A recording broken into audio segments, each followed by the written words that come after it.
Amém. Você pode abrir sua Bíblia no livro dos Salmos. Salmos, nós vamos ler o Salmo 133.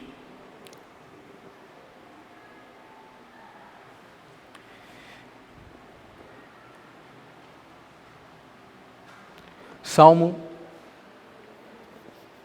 133.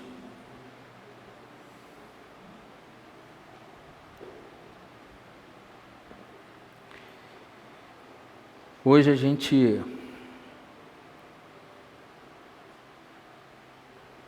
vai ler esse texto, porque o que eu pretendo é usar sempre alguma coisa nos dias de ceia, ou um texto, em que a gente possa pensar a respeito do que acontece propriamente no domingo, no primeiro domingo, né, a ceia. E eu queria usar esse texto desse Salmo 133, para falar de um princípio muito importante para todos nós. Deixa eu dar uma última atualização aqui. Falei que ia ter uma atualização e teve. São quantas cadeiras? 40 cadeiras, viu?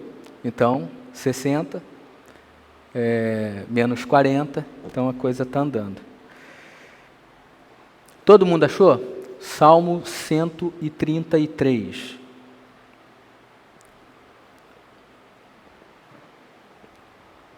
Então hoje a gente tem a ceia do Senhor.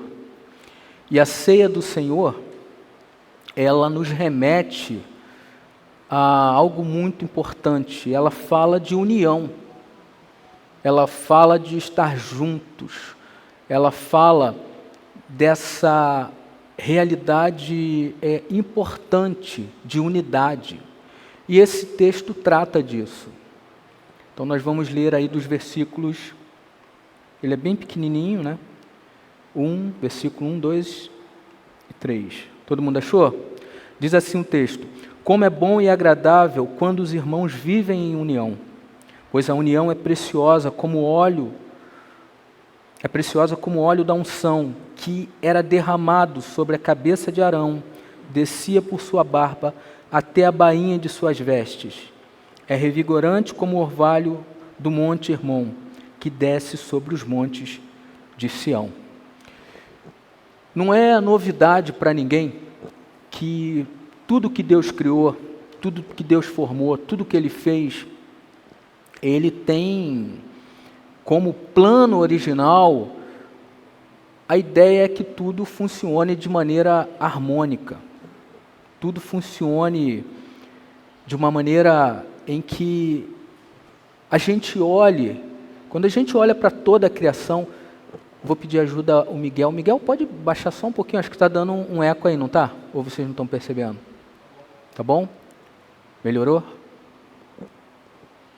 Acho que está no 13. Então, tudo funciona de maneira harmoniosa. E a gente sabe que, por causa do pecado, as coisas não são como deveriam ser. As coisas não funcionam segundo o curso original daquilo que Deus havia planejado. Mas, como princípio, e esse é o fato que eu quero trazer para a gente aqui, como filhos de Deus, como seguidores de Jesus, como discípulos de Jesus, todos nós somos chamados para experimentarmos a unidade com Ele e unidade uns com os outros. E o texto que a gente acabou de ler trata disso. Por quê? Esse texto, que é o salmo que é atribuído a Davi, é um daqueles textos que a gente chama de cânticos de degraus, ou salmo de romagem, que eles eram entoados. Os salmos são canções, eles eram entoados ao longo do percurso de peregrinação. As tribos se dirigiam para Jerusalém, no templo, ou na época até antes do templo, com o tabernáculo, e as pessoas iam cantando, iam trazendo à memória os feitos de Deus, iam lembrando do quão importante é Deus. E esse texto aqui, os historiadores ou os estudiosos vão atribuir a autoria dele a Davi e também vão levar em consideração o momento histórico. Durante algum tempo, as tribos elas permaneceram dispersas. Houve momento em que existiam reinos divididos do povo de Deus, o reino do norte, o reino do sul. E durante algum tempo havia guerra, havia uma indisposição de uma tribo para com outra, havia lugar de adoração diferente, haviam reis reinando sobre as tribos de forma diferente. Vocês sabem que certa vez o povo pediu a Deus um rei. Não necessariamente foi Deus quem disse, vocês terão um rei. O povo pediu e Deus concedeu. Então, Saul passa a reinar. Mas vocês sabem também que Saul foi um rei mau. Não foi alguém, do ponto de vista espiritual, a gente pode dizer, olha, foi um bom rei. Mas ele começou esse trabalho de unir as tribos. Com a morte de Saul, a coisa também continua ali dividida, até que é debaixo do reinado de Davi que, de fato, todas as tribos são reunidas. Agora está todo mundo debaixo do cetro da organização, da figura de um único rei, Davi. Então é nesse contexto, essa segunda tradição é o que existe de mais comum de pensamento, que esse salmo ele é escrito. Por isso que ele frisa aqui, com essa ideia em mente, talvez a gente entenda melhor o texto. Por isso que Davi vai dizer, como é bom e agradável quando os irmãos vivem em união. Como é bom, como é agradável. Na verdade, o que Davi quer expressar com isso, quando ele diz, ó quão bom, em outras versões, nas mais clássicas, ó quão bom e agradável, que ele está dizendo o seguinte, prestem atenção, queria chamar a atenção de vocês para esse fato, não tem alternativa melhor, não tem modo melhor de viver, não tem uma alternativa que você queira estabelecer como algo melhor do que aquilo que Deus pensa. Bom aos olhos de Deus é que todos vivam unidos uns com os outros. Porque essa é uma premissa básica. Quem afirma que está unido a Deus, precisa olhar para o lado e por divergências, por mais que existam pensamentos diferentes, nesse caso aqui, um monte de tribos, havia tribos de sotaques diferentes. Então agora está todo mundo debaixo do cuidado de Davi. E Davi vai trabalhando, vai unindo, vai conquistando. É nesse contexto que o povo de Deus prospera, espiritualmente inclusive. Quando a gente fala de prosperidade, normalmente a gente atrela isso à ideia de um tipo de prosperidade apenas material. Mas é sob o reinado de Davi que as coisas se tornam mais harmoniosas. E é isso então que leva Davi a escrever esse texto. Como é bom viver assim, como é agradável viver assim. Estejam atentos a essa verdade absoluta. Não dá para dizer que pertencemos ao mesmo Deus, vivendo como se tivéssemos deuses diferentes, sabe? Crenças diferentes. A graça que está sobre sua vida está sobre a vida do outro. O que Deus faz e que é bom para o outro, é bom para você. Então esse princípio a gente também precisa usar para nortear as nossas ações. Como é bom e agradável que a gente viva de acordo com aquilo que Deus planejou. Ou vocês acham que em algum momento Deus planejou, Deus pensou, Deus imaginou um tipo de vida distinta dessa ideia de unidade? Nunca. Agora, o nosso coração teimoso, o nosso jeito muitas vezes equivocado de viver, a gente coloca isso, os nossos gostos à frente daquilo que está determinado por Deus. Então ele está dizendo como é bom a vida em união. Porque essa união, uma vez unidos, a gente funciona como povo de Deus de uma forma melhor. Imagina a gente, isso é um princípio muito negligenciado dentro da própria igreja, bem como era aqui no meio do povo de Deus. Como é que eu falo do Deus que é amor, que é misericórdia, que é bondoso? Do Deus que criou tudo para funcionar de maneira harmônica e a gente vive em total desarmonia? Como é que a gente fala para o outro de alguma coisa que não está presente na gente? Então Davi está dizendo, bom é que a gente compreenda isso.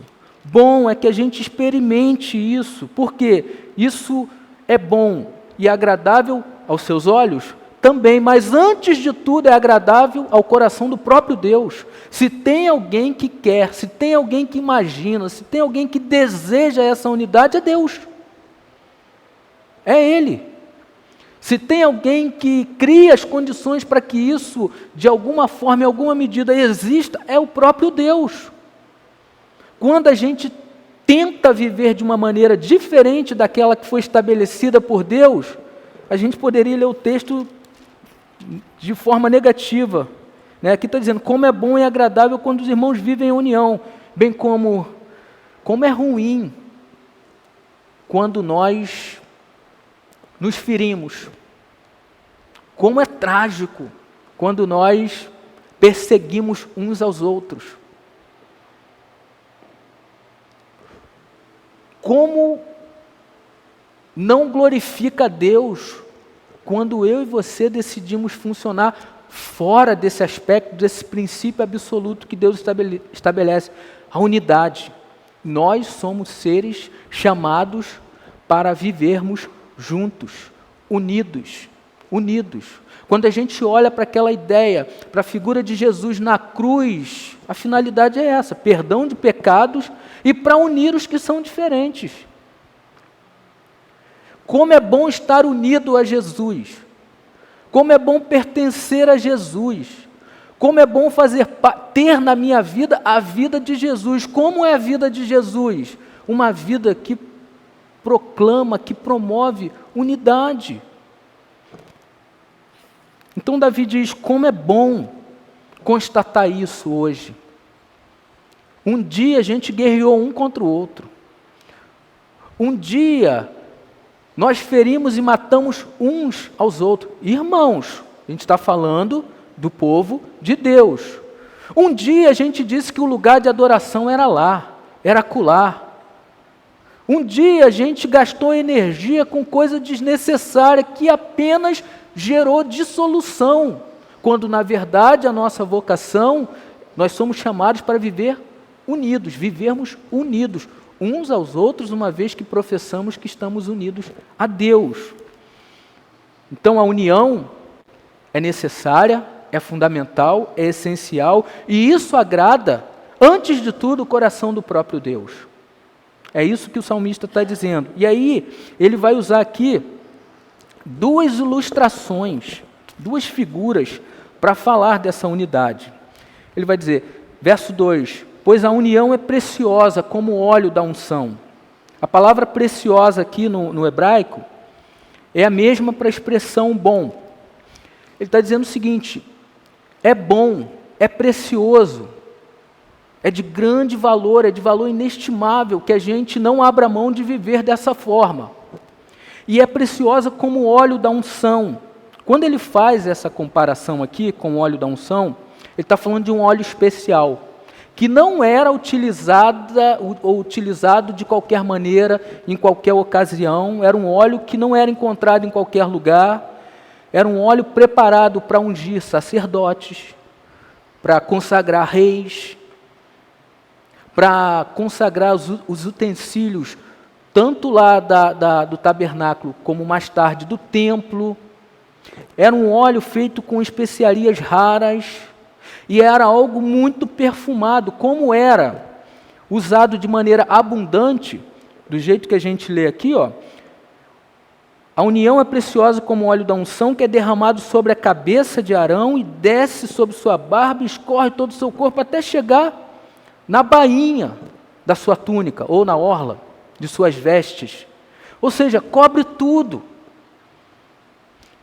E é perfumado, é bom demais. O que ele está dizendo é o seguinte: quando nós decidimos andar unidos, fazemos valer esse princípio, esse perfume atrai, isso se destaca positivamente, isso faz diferença, isso mostra para as pessoas do que nós somos feitos e quem está fazendo a obra que está em curso em nossa vida.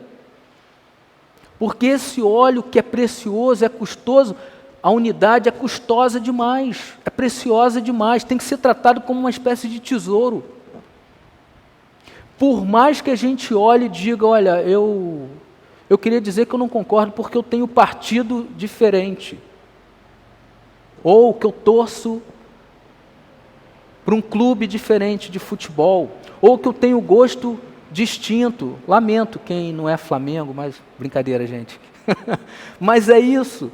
Você olha assim, a gente começa a colocar uma série de elementos que vão destoando como se fossem as coisas mais importantes.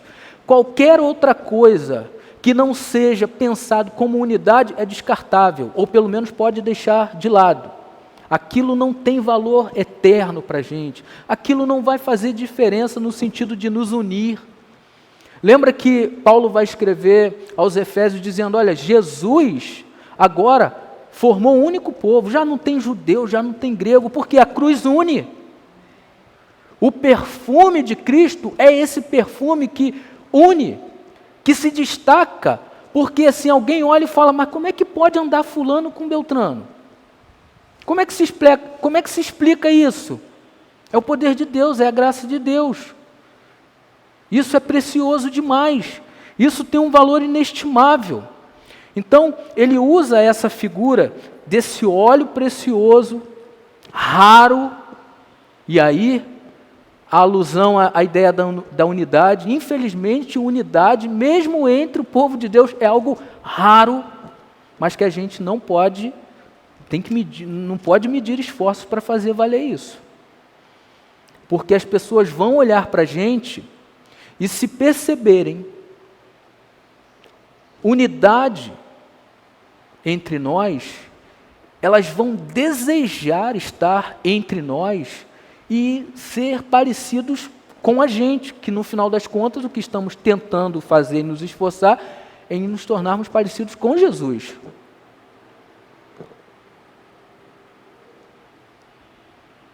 Então, assim como o óleo da unção abençoava o sacerdote, como símbolo da aprovação, o que Davi está dizendo é o seguinte: a unidade simboliza a bênção de Deus. Onde é que Deus abençoa? O que faz diferença na vida dos cristãos? O texto vai continuar dizendo aí, ele usa uma outra ilustração dizendo: é revigorante como o orvalho do Monte Hermon, que desce sobre os montes de Sião. Ali, aí ele faz alusão a Sião, Jerusalém, que está mais tarde, né, o templo erguido naqueles montes ali de Jerusalém. Ali é onde Deus pronuncia a bênção da vida para sempre. Agora, olha só que coisa interessante.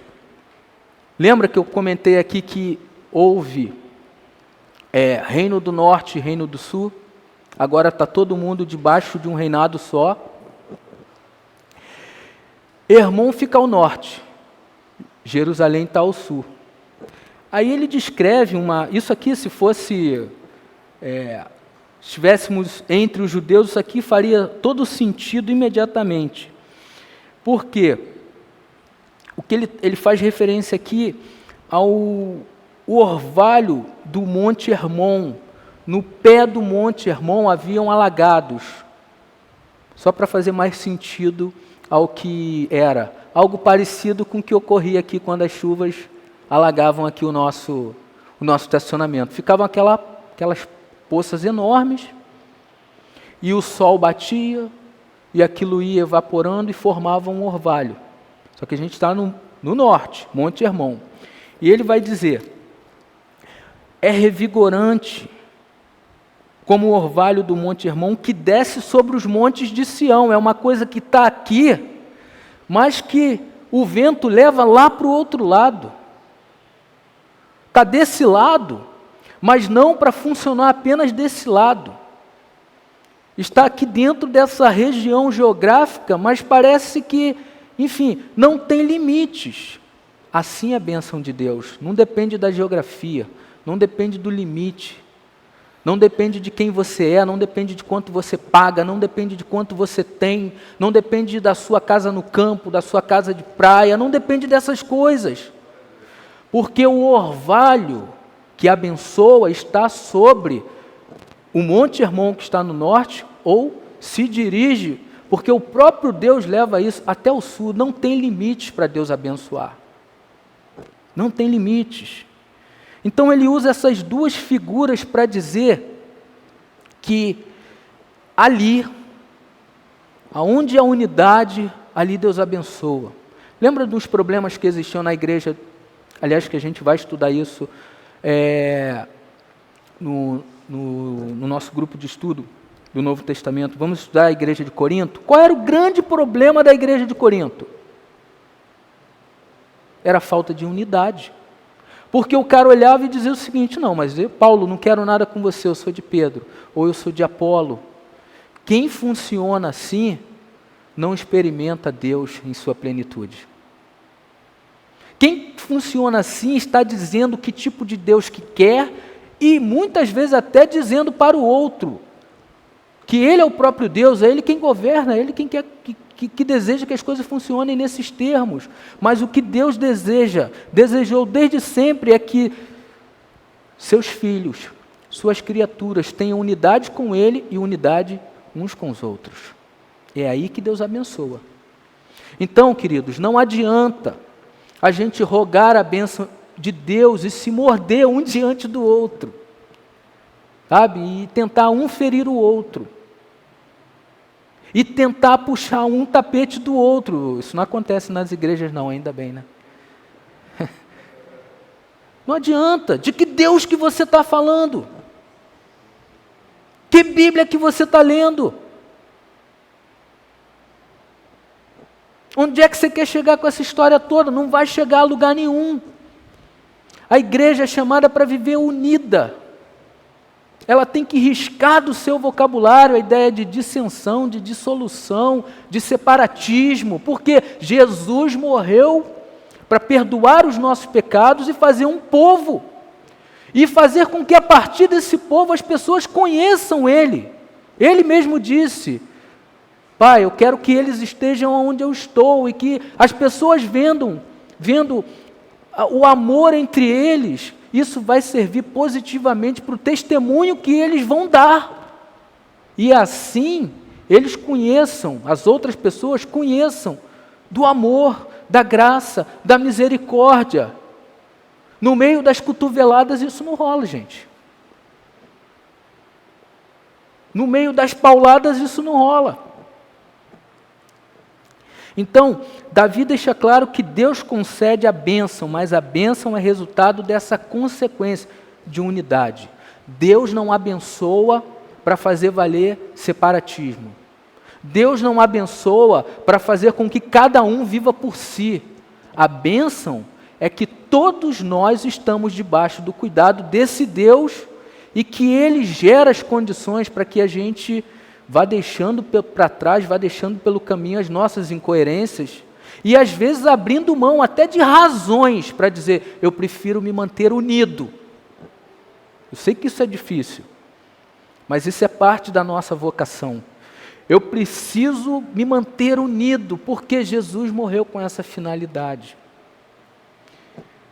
Então eu queria encerrar, já que nós vamos participar da mesa do Senhor, e a mesa do Senhor é o símbolo dessa unidade. Ninguém vem para essa mesa pensando em si mesmo. Todo mundo está nessa mesa porque um dia alguém pensou em você. Pensou em você para que você fosse parte desse todo. Aí a gente vai comer pão e beber vinho com Jesus. Vai comer e beber na mesa do rei. Então, viver em harmonia significa estar de acordo com a vontade de Deus. No mínimo, nós precisamos considerar esse fato. É um princípio que nós precisamos nos esforçar, fazer valer isso na nossa vida. Isso é importante para o nosso testemunho como igreja. Isso é importante na hora de pregar o Evangelho. Por que existe tanta bandeira de placa, de denominação? Eu não estou querendo aqui dizer que essas coisas não têm o seu valor. Estou dizendo que isso, quando mal compreendido, só separa. Só torna as pessoas indiferentes ao princípio maior, que é viver unidos em nome de Jesus. Então, em que áreas de sua vida esse princípio precisa ser aplicado hoje? Pensa aí, no seu coração. É no seu lar? Onde é que você precisa fazer valer isso hoje? É na sua família? E eu diria para você que o grande desafio da nossa existência é justamente viver essa unidade em família. Em família. Eu estou falando da nossa família, né, mais particular, mas isso também pode se estender à família, a nossa família que a gente chama de igreja. Onde é que você precisa dizer, Senhor, me ajuda, eu preciso do teu orvalho, esse orvalho que cai, que refrigera, que dá liga, que une sobre a minha casa, sobre aquela situação, sobre a minha relação, seja no âmbito mais particular, seja no âmbito mais geral, mas Senhor, de uma coisa eu chego à conclusão, eu preciso entender o que é a unidade, a importância de viver assim, porque do contrário, o meu discurso vai ser um discurso vazio em teu nome, não afeta ninguém positivamente, não torna a vida de ninguém melhor. Quando a gente olha para a nossa vida, infelizmente, a gente consegue constatar um monte de coisas. Aquilo que eu disse tornou a vida daquela pessoa que ouviu o que eu disse melhor? Na maioria das vezes a gente chega à conclusão frustrante de que não, mas a gente sabe-se lá por que cargas d'água quis manter o nosso posicionamento. Mas uniu, agregou, somou, boa parte das vezes não. Então que em nome de Jesus, a gente saia daqui com essa convicção. Jesus nos abençoa, nos unindo, e Jesus nos abençoa para a gente proclamar e viver unidade. Como é bom quando os irmãos, quando a igreja, quando a comunidade, quando o povo de Deus entende esse princípio e faz valer e experimenta isso em sua vida. Certamente Deus abençoa. Certamente isso faz grande diferença na nossa vida e na vida daqueles que cruzam os nossos caminhos. Amém?